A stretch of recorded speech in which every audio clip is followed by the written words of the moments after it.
नमस्कार, जय Hind. Welcome to lockdown study. दोस्तों, आज के इस वीडियो में हम लोग बात करने वाले हैं सीजीएसआई भर्ती परीक्षा में जो बहुत कम दिन का समय बचा हुआ है, लगभग 7 दिन का समय बचा हुआ है और 29 जनवरी को आप लोग का एग्जाम है। तो बहुत से लोग मैसेज कर रहे हैं इंपॉर्टेंट टॉपिक्स क्या है।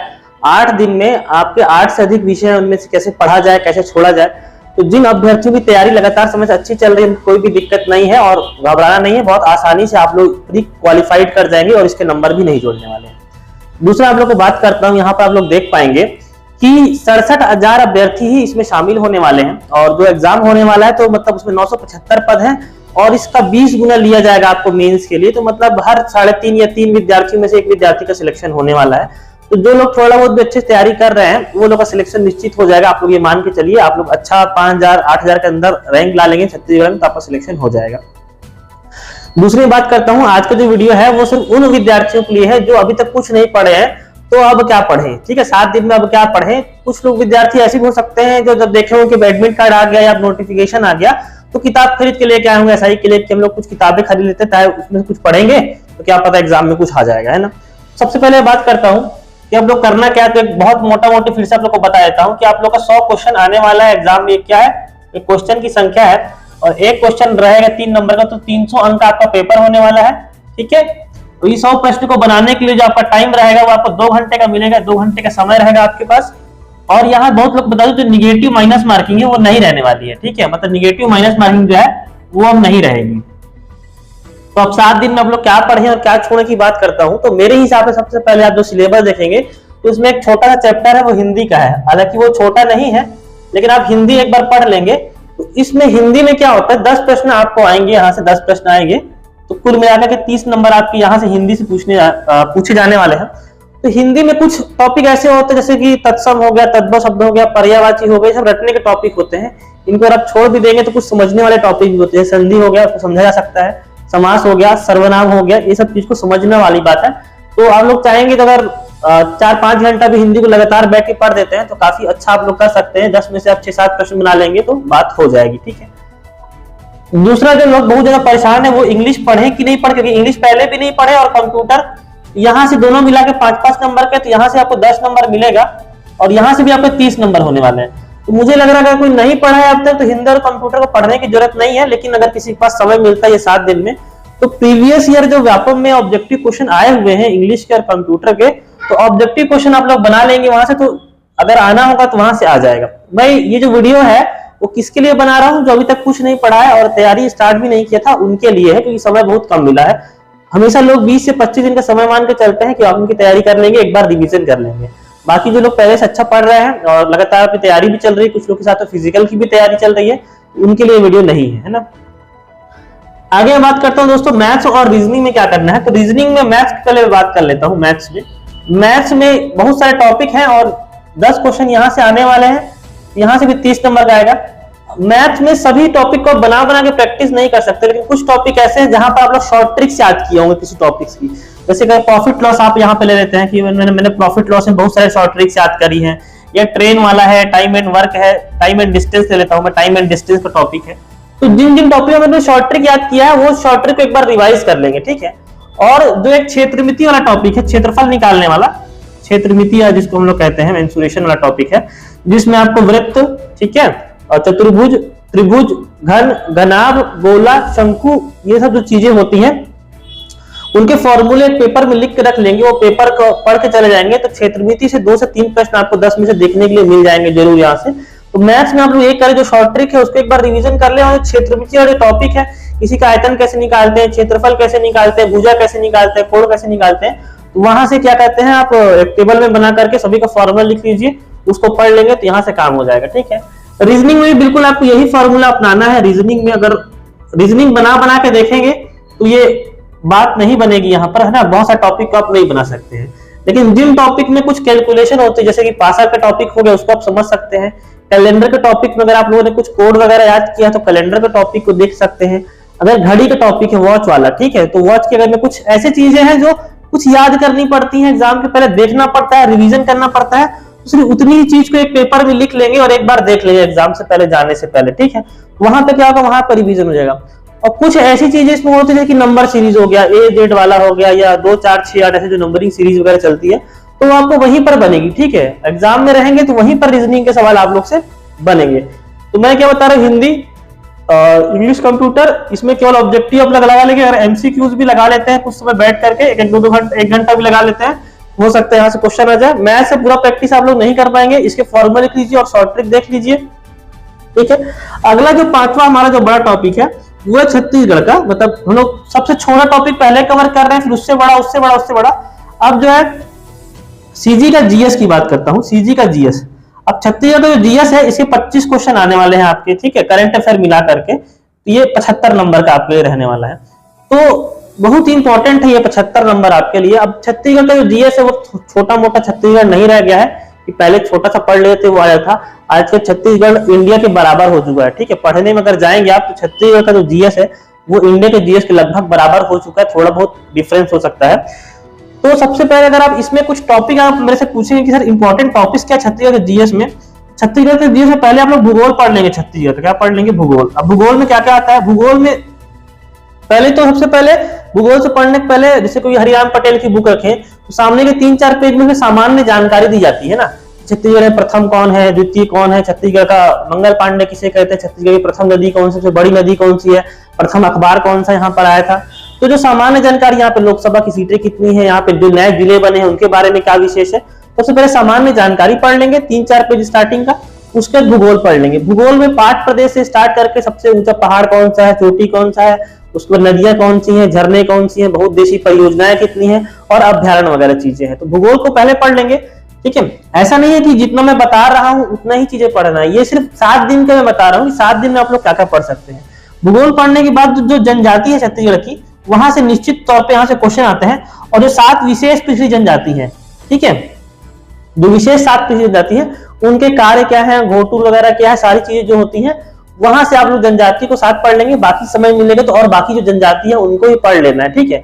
लेकिन कम समय में क्या करना है वो बता रहा हूं। और उसके बाद छत्तीसगढ़ का जो इतिहास है उसको देख लेंगे। इतिहास में सबसे इंपॉर्टेंट क्या है? कलचुई, काकतीय, मराठा और आधुनिक। बाकी भी इतिहास में पढ़ सकते हैं। और जो जनजाति विद्रोह है वो काकतीय वंश के आसपास आ जाएगा, ठीक है, काकतीय वंश में वो कवर हो जाएगा। तो जो जनजाति विद्रोह है और जो जंगल सत्याग्रह वगैरह वो आधुनिक में कवर हो जाएगा। तो इतिहास में अगर आपको पढ़ना छत्तीसगढ़ के इतिहास में तो ये टॉपिक पहले पढ़ लेंगे। बाकी आपको एशियंट हिस्ट्री पढ़ना है, राजर्षि तुल्य वंश, जो छत्तीसगढ़ की गुफाएं वगैरह हैं वो सब चीजें ही पढ़ सकते हैं। और एक पुरस्कार थोड़ा सा देख लेंगे, क्योंकि जो पुरस्कार होता है यहाँ जनरली एक क्वेश्चन आता ही है। अभी जो राज्योत्सव होता है नवंबर में, 1 नवंबर को, वहां पुरस्कार बहुत सारे बांटे जाते हैं। राजकीय सम्मान जिसे हम लोग कहते हैं, तो चक्रधर सम्मान किसको मिला है, खूबचंद बघेल सम्मान किसको मिला है, ये सब चीजें आप देखेंगे। तो ये ज्यादा इंपॉर्टेंट टॉपिक है। बाकी जिसको और भी चीजें पढ़ना है तो छत्तीसगढ़ बहुत बड़ा है, ठीक है, बहुत बड़ा है। लेकिन 7 दिन में कम से कम अगर इतना कोशिश कर लेंगे तो आपका काम हो जाएगा, ठीक है। छोटा बात करते हैं इंडिया के जीएस की, ठीक है, ये लास्ट टॉपिक है हमारा इंडिया जीएस का। अब इंडिया जीएस का देखेंगे तो यहाँ 35 क्वेश्चन आप लोग को रहेंगे, फिर ये 3 नंबर का रहेगा तो 105 नंबर यहाँ से कवर हो जाएगा आपका। अब ये सभी लोग को आप लोग को जोड़ेंगे तो मेरे ख्याल से आपको 300 नंबर हो जाएंगे, ठीक है, नीचे से जोड़ेंगे और शायद कोई टॉपिक नहीं छूटा हुआ है। अब इंडिया जीएस में सब ना अपने आप में बड़े बड़े सब्जेक्ट है। इतिहास बहुत बड़ा है, भूगोल बहुत बड़ा है, संविधान भी अपने आप बहुत बड़ा है, अर्थव्यवस्था भी बड़ी है, प्लस साथ में आपको साइंस भी बोल दिया गया है। यहाँ पर आपको नक्सलवाद की समस्या है और पुलिस प्रशासन वगैरह है वो भी पढ़ लेना है, ठीक है। और पर्यावरण भी दिया गया है और करंट अफेयर भी दिया गया है। छत्तीसगढ़ करंट अफेयर भी आप लोग देख लेंगे। करंट अफेयर में क्या होता है, यहाँ पे कुछ जो है 1-2 क्वेश्चन करंट अफेयर से 5 क्वेश्चन तक आ ही जाते हैं। सबसे पहले बात करता हूँ इंडिया के जीएस के, अगर मैं हिस्ट्री की बात करता हूँ, हिस्ट्री आपको पढ़ना है तो हिस्ट्री जो लोग रिवीजन कर रहे हैं अच्छी बात है, लेकिन अगर जो पढ़ना स्टार्ट करेंगे तो सबसे पहले वो 1857 की क्रांति से आधुनिक भारत पूरा पढ़ लेंगे। आधुनिक भारत में पत्र पत्रिकाएं वगैरह जो भी है वो सब चीजें भी इसी में कंक्लूड करेंगे। 1857 क्रांति है, उसके बाद फिर जो कांग्रेस का निर्माण होता है, कांग्रेस के जो अधिवेशन होते हैं, बंगाल विभाजन होता है, सहयोग आंदोलन, ऐसे करके पूरा 1857 तक पढ़ लेंगे। मान लीजिए इसके बाद अगर समय मिलता है तो सिंधु से पीछे से स्टार्ट करेंगे, सिंधु घाटी सभ्यता से गुप्त तक पढ़ लेंगे। गुप्त काल तक यहाँ से कुछ क्वेश्चन बन सकते हैं आपसे। और मध्यकालीन जो भारत का है वहां कुछ प्रमुख चीजें आपको पढ़ना पड़ेगा। नहीं पढ़ेंगे मध्यकालीन, छोड़ना चाहे तो छोड़ सकते हैं, जैसे कि पानीपत का युद्ध हो गया, बक्सर का युद्ध हो गया, हल्दी घाटी का युद्ध हो गया। इंपॉर्टेंट जो युद्ध है किसके बीच लड़े गए हैं और जो मोन्यूमेंट्स है वो किस शासक के द्वारा बनवाए गए हैं और उनकी रचनाएं, ठीक है। कुछ अगर अच्छे कवि हो गए हैं उनकी रचनाएं पूछे तो उतना मध्यकालीन भारत से देख लेंगे। सबसे पहले आप लोग इसको पढ़ेंगे, समय मिलता है तब इधर जाएंगे और समय मिलता है तो इधर जाएंगे। तो दूसरा बात करता हूँ भारत का जो संविधान है, इसमें इंपॉर्टेंट टॉपिक क्या है, संविधान में। संविधान में क्या पढ़े, संविधान में समझ नहीं आ रहा है तो संविधान भी अपने आप में बहुत बड़ा टॉपिक है, ठीक है। सभी जो सब्जेक्ट है नीचे के, ये सब्जेक्ट हम लोग क्लास में पढ़ाते हैं या पढ़ते हैं तो कम से कम हम लोग को 2-2 महीने का समय लगता है। 1 घंटा अगर हम लोग संविधान पढ़ाएंगे तो हमको कम से कम 60 लेक्चर लेने पड़ते हैं संविधान के, 50 लेक्चर में खत्म होता है, ठीक है। अभी 7 दिन में हम लोग को पढ़ना तो क्या कर सकते हैं, तो मेरे हिसाब से मैं भाग की बात करूंगा डायरेक्ट। संविधान में टोटल 22 भाग है, तो भाग 3 से स्टार्ट करो, भाग 3 पढ़ लो, ठीक है, मौलिक अधिकार वाला, भाग 4 नीति निर्देशक तत्व वाला, और भाग 5 संघ राज्य और 6 राज्य सरकार। जो 5 और 6 पहले पढ़ेंगे, ठीक है। 5 में क्या है, केंद्र सरकार है और 6 में राज्य सरकार है। जो भाग 5 है इसमें राष्ट्रपति, उपराष्ट्रपति, मंत्रिमंडल, संसद, लोकसभा, राज्यसभा, साथ में महान्यायवादी, नियंत्रक एवं महालेखा परीक्षक और सुप्रीम कोर्ट, सभी 5 में है, उसी प्रकार 6 में। इतना पढ़ने के बाद अगर आपके पास समय मिलता है तो ये भाग पढ़ेंगे 12, 15, 18, 20। निर्वाचन आयोग वगैरह है और संविधान का संशोधन है और इमरजेंसी है, इतना पढ़ लेंगे ये भाग। और 12 अनुसूची याद कर लेंगे, अनुसूची से एक प्रश्न आ सकता है। टोटल 12 अनुसूची है, 12 अनुसूची के एक बार देख लीजिए कि इस अनुसूची में कौन कौन सा विषय दिया गया है, यहां से मेरे हिसाब से आपका काम बन जाएगा। ये संविधान वाला भाग हो गया। और अगर मैं बात करूं आप लोग के लिए ऊपर में कि संविधान के बाद संशोधन वगैरह हुए हैं, जैसे 103 संविधान संशोधन है, ईडब्ल्यूएस के बारे में काफी चर्चा में रहा है अभी, वो सब चीजें भी आप लोग देख सकते हैं। बहुत ज्यादा नहीं बताऊंगा क्योंकि 7 दिन में फिर कोर्स भी तो कंप्लीट हो, पूरा सिलेबस को यहाँ पर अगर डिस्कस कर दूंगा तो आप लोग बोलेंगे तो सिलेबस ही कवर हो गया पूरा। मैं सिर्फ थोड़े थोड़े चीजें बता रहा हूँ और मैंने बता दी ये वीडियो उन लोग के लिए बना रहा हूँ जो अभी तक कुछ नहीं पढ़े। और चाहे अगर ये सब नहीं कवर कर पा रहे हैं आप लोग तो एमसीक्यू सबसे इंपॉर्टेंट है, लास्ट के समय पे आप एमसीक्यूज लगा लेंगे, मतलब ऑब्जेक्टिव प्रकार के प्रश्न लगा लेंगे तो भी आपका काम बन जाएगा। अब मैं भूगोल की बात करता हूँ। भूगोल, भारत का भूगोल में आप लोग क्या पढ़े, भूगोल में आपको भारत का जो भूगोल है उसमें स्टार्टिंग का, अगर आपके पास मान लीजिए लूसेंट की कोई बुक है तो स्टार्टिंग के 4-5 पेज पढ़ लीजिए, स्टार्टिंग के 4 से 5 पेज। किसी भी भूगोल का आपके पास जो भी किताब है आपके पास पढ़ने के लिए, उसका स्टार्टिंग से 4-5 पेज पढ़ लेंगे तो आपको वहां से 2-3 क्वेश्चन आ सकते हैं। अब 4-5 पेज में स्टार्टिंग में क्या रहता है सर, स्टार्टिंग में भारत की सामान्य जानकारी रहती है, अक्षांश रेखाएं हो गई, देशांतर रेखाएं हो गई, भारत की जो सीमाएं हो गई, किस देश से लगती हैं, किस देश से नहीं लगती है, हमारा क्षेत्रफल कितना है, वो सब चीजें हो जाती हैं। उसके बाद सबसे इंपॉर्टेंट है हिमालय, ठीक है, हिमालय या दर्रे बोल सकते हैं आप। हिमालय की जो दर्रे हैं वो पूछते जाता है, पर्वत पूछते हैं आपसे। अब पर्वत में क्या क्या चीजें आ जाती है, पर्वत में हिमालय के बाद नीचे आता है अरावली पर्वत है, विंध्याचल है, सतपुड़ा है, नीचे नीलगिरी की पहाड़ियां है, दक्कन के पठार है, राजमहल पीपला की पहाड़ियां है। नॉर्थ ईस्ट चल जाएंगे तो आपको डफला, मिसमी और मेघालय का जो पठार है, वो सब चीजें आपको यहाँ से पर्वत में दर्रे पढ़ने की मिलती है। उसके बाद आप लोग क्या पढ़ेंगे, नदी पढ़ेंगे, कौन कौन सी नदी निकलती है, नदियों के किनारे कौन से शहर है, नदी में कौन कौन सी जल परियोजनाएं लगाई गई है, वो सभी डैम वगैरह सब नदी में आ जाएगा, ठीक है। मैं नदी लिख दूं तो डैम वगैरह। और एक चीज और यहाँ से पढ़ लेंगे, अभ्यारण्य, ठीक है। अभ्यारण्य इसलिए पढ़ना जरूरी है क्योंकि अभ्यारण्य में जो पर्यावरण चीजें हैं, जैसे कि बाघ परियोजना हो गई है, ठीक है। अभी तेंदुआ आए थे मोदी जी अपने बर्थडे के दिन 17 सितंबर को, ठीक है। ये सब चीजें हैं वो आपको भूगोल में इतना पढ़ लेंगे तो काफी है। स्टार्टिंग के 4-5 पेज पढ़ लीजिए, दर्रे, पर्वत, नदी, अभ्यारण्य। अब पढ़ने के लिए और भी बहुत सारी चीजें हैं कि आपको जनगणना भी भारत की पता होनी चाहिए, फिर खनिज भी पता होना चाहिए, लेकिन पहले आप इतना कवर कर लें, बाकी तो फिर आपको एग्जाम निकालने के लिए, अच्छे नंबर लाने के लिए बहुत सारी चीजें पढ़नी ही चाहिए, ठीक है। अब अर्थव्यवस्था है, अर्थव्यवस्था में आपको कुछ भी पढ़ने नहीं बोलूंगा मैं। क्यों नहीं पढ़ने बोलूंगा, ये एकदम बहुत डायनेमिक सब्जेक्ट है, डाटा बहुत ज्यादा चेंज होते हैं, डाटा याद करने की जरूरत नहीं है। लेकिन अगर कोई आरबीआई की रिपोर्ट वगैरह आती है, करंट अफेयर पढ़ना है, करंट अफेयर, इसमें केवल करंट अफेयर, मतलब कि जो रैंकिंग दी जाती है ना कि भारत, जैसे कि भूखमरी सूचकांक है, भूखमरी सूचकांक में कितना नंबर है, मानव विकास सूचकांक में कितना नंबर है, तो आप सिर्फ क्या पढ़ लेना है यहाँ पे, वर्ल्ड हैप्पीनेस इंडेक्स में कितना नंबर है, पासपोर्ट इंडेक्स में कितना नंबर है। और अगर कुछ कांस्टेंट पढ़ना चाहते हो तो एक पंचवर्षीय योजना लोग पढ़ते हैं, हालांकि अब खत्म हो गई है, ठीक है, तो इसको भी लोग पढ़ते हैं।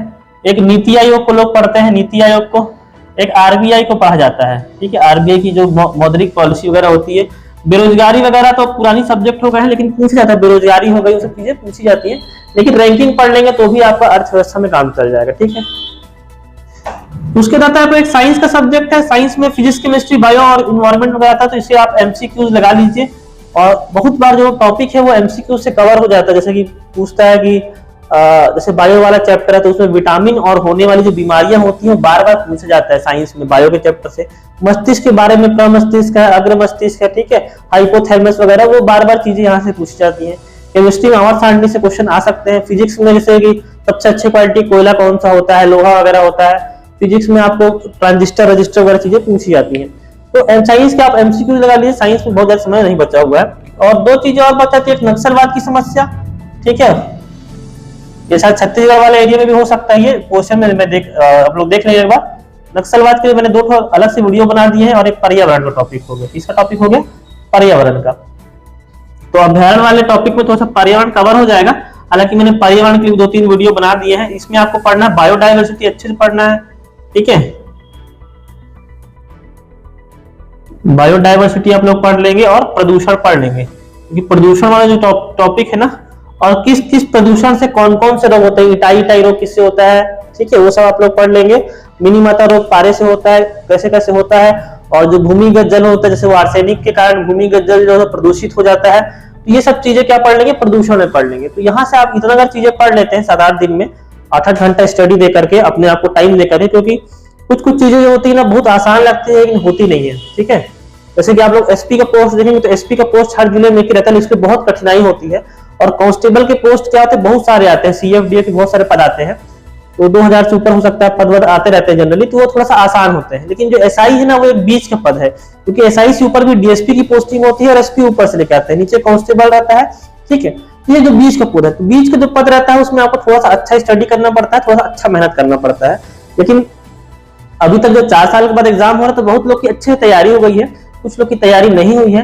तो आप कैसे भी करके अच्छा 7 दिन तैयारी करके आप प्री को निकाल लीजिए, और इसका जो भी आपका इस परीक्षा में नंबर आएगा, जो भी आपका नंबर आएगा वो नंबर क्या है, मेरिट लिस्ट में नहीं जोड़ा जाएगा, है ना। 300 में से अगर आप कोई 150 ला करे कोई क्वालिफाइंग कर लेता है, मान लो हो जाते हैं अगर, तो ये नंबर भी नहीं जुड़ेगा। और कोई 290 नंबर भी ले आता है 300 में से, तो उसके नंबर भी नहीं जोड़े जाएंगे, है ना। तो आपको सिर्फ क्वालिफाइंग कर लेना है, फिर मेंस बहुत अच्छे तरीके से तैयारी करनी है। 3 पेपर होंगे आप लोग के, उसके लिए हम लोग अलग स्ट्रेटेजी बना के चलेंगे। और ये अगर चीजें समझ में आ गई हैं तो वीडियो को आप लोग शेयर कर सकते हैं। मिलता हूं मैं आपसे दोस्तों अगले वीडियो में, तब तक के धन्यवाद, जय हिंद।